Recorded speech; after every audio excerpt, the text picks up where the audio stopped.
Hey everyone, welcome to FG4. This is Eliza Illustrates our Visa 1, Bachelor of Science in Agricultural and Biosystem Engineering. For today's vlog, sasabihin na mga most awaited questions na masabi sa akin, kaya ano ang hinihintay? I hate being rejected or ignored. Nakusya mo kasi yung self ko, yung worth ko, and di, ignore ako.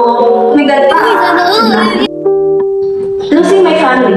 My family is the most important people in my life. And without them, I'm not here today, tomorrow, yesterday, and forever. Get out!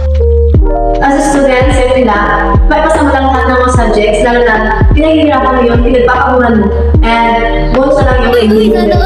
It makes me feel sad when I fail to meet my own expectations. And kung walang sula sa maling house, nakasan yung